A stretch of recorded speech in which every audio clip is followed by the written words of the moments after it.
بسم الله الرحمن الرحیم. په تیر لیکچر کې مونږه د سی اس اس انټروډکشن کړو چې سی اس اس څه ته ویل کیږي. اول مونږ سی اس اس استعمالو. په نننی لیکچر کې مونږ دا وایو چې د سی اس اس کوډینګ با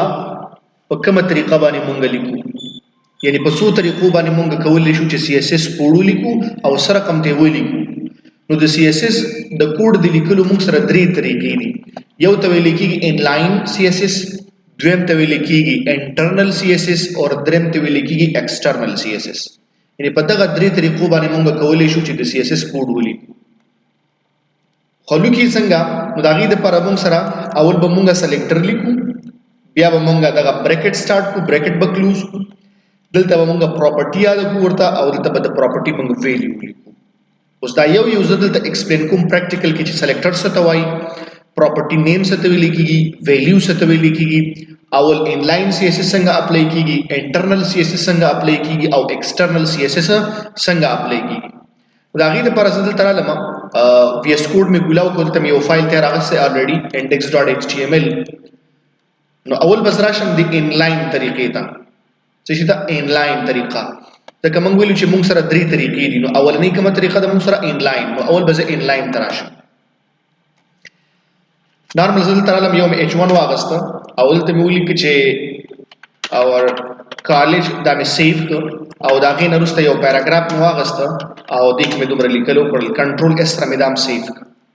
ارالم دا براوزر مې دلته ریفریش ک نو دلته موږ سره هیډینګ راغلی او دلته موږ سره سو شو یو پیراګراف ټیکس راغلی. اوس زه به دا دې سیټ تروړم او دغه شانتي زه به دا ټیکس ایډیټر بدل ته ګولو کوم. بس دا موږ سره څه شو، یو مې هیډینګ واغسته او یو مې پیراګراف ټیګ واغسته. اوس زه غواړم چې دی h1 ته څه وکما، یو سټایل اپلای کوم په دې باندې. نو او دغه سټایل به موږ په څه باندې اپلای کوو، انلاین طریقه باندې اپلای کوو. نو دا به څنګه کوو، دا غي د پر چې زه داسې کارو کوم دا بازلک ترتیب باندې کوم چې تاسو ته پته وګور. h1 دې کې سٹارټ دی، h1 دې کې کلوز دی او په دې کې موږ سره یو ټیکس لیکل شوی دی اور کالج. زه غواړم چې دی h1 ته سی اس اس ولیکم. نو دلته برکا د کارو کوي چې را بشي دی h1 کې بس سپیس ورکړي او دلته به تاسو ولیکي چې سټایل سبو ولیکي سټایل ورکوم ایکوال او دا غي نه پس براشه دلته کې به ورته پراپرټي یاد کړئ. اوس پراپرټي نه څه مطلب دی، لکه فور ایگزامپل زه غواړم چې دې ته کلر ورکم. نو زه بل ته ولیکم چې کلر، بس سمپل کلر مې ولیکم. چې کلر ولیکم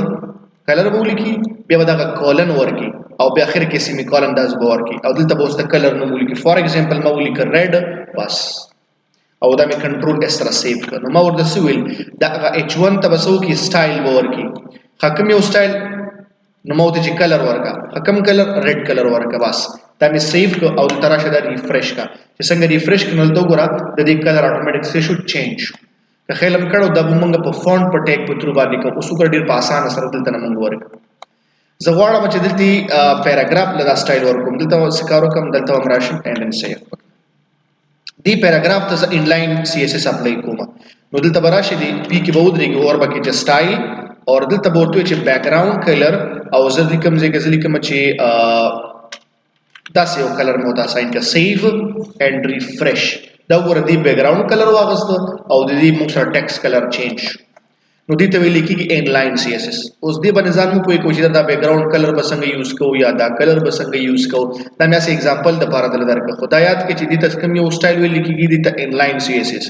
انلاین مطلب دا چې با ما کلاین کې ورته سټایل ورکول دي. دا وګوره دلته مې h1 اغسته کړ، h1 ته مې امدیزه کې سټایل ورکړی دی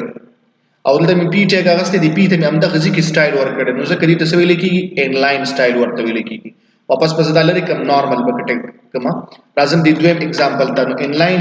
دغه رقم ته سټایل بونګ ورکول شي. دویم قسم چې کوم سټایل له مونږ ورکو هغه د مونږ سره انټرنل. انټرنل څه مطلب دی، انټرنل د دې پیج په مینس کې ورکول کېږي د index.html چې په دې پیج کې سټایل ورکول کېږي. خو کوم ځکه به ورکول کېږي د دې هډ ټیګ او د دې په مینس کې د دې نه بهر به نه ورکې دې په مینس کې به ورکې دي کې بس راشي. نو دلته چې کله مونږ لیکو اول به تول کې سټایل ټیګ وول کې او سټایل ټیګ به بن کی چې کله تر ډیزاین ورکې نو سټایل ټیګ می سٹارټ ک او دا سټایل ټیګ می ځکه کلوز ک. بس دې په مینس کې به اوس مونږ سی اس اس لیکو چې دلته کله وول کې نو دې ته مونږ سوایو انټرنل. انټرنل ورته وایو یا ورته څه ورته وایو مونږ سره ان پیج ورته ویل کی ان پیج ورته وي او انټرنل ورته ویل کی. اوس راځم زه تاسو h1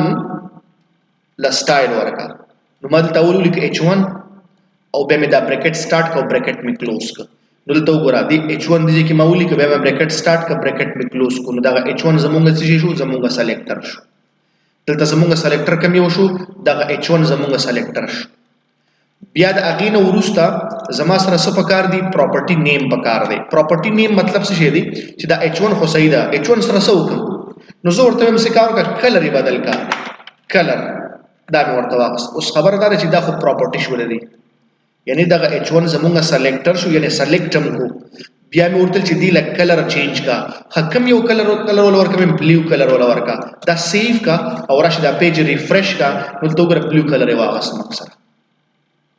امدغه شند سره سم دی پیراګراف تا نو پیراګراف کې دا کار کولای شو امد دې نه پس بلاندې راشي ورته وی چې پی ټیګ دی پی زمو سلیکټر شو پراپرټی دې ځل کوم چې بیک گراوند کلر د دې پراپرټی شو او ورته چې کلر ول ورکا داسي براون کلر ول ورکا سیو ان ریفریش دا ورته مې براون کلر ورکا دی کی بیک گراوند او سوال پیدا کیږي دا چې دغه انټرنل سټایل موږ استعمال کو دا بخي او که انلاین استعمال کو کم یو بخي مطلب دا دی سوال دا دی چې دا انلاین سټایل بخي او که انټرنل نو موږ تاسو زیاتره دا انلاین سټایل نه استعمالو دا په سلو کې یو فیصد چرته استعمال شي نور موږ تاسو زیاتره په سلو کې موږ 80% دا استعمالو 80% موږ دا استعمالو دا شرط دي او خاص کر پروجیکټ کې خصل فیصد موږ دا استعمالو یو نیم ټیم کې بیا موږ زیاتره 0% کې دا انټرنل استعمالو. اوس د انلاین او د انټرنل ترمنځ فرق درته خیم چې دا څه وجه ده چې موږ دا استعمالو. اوس ګورئ دلته زه د شکارو کوم دلته یو بل h1 واغسته h1 مې بل واغسته او دلته مې پکې ولیکل چې this is heading 2 save او refresh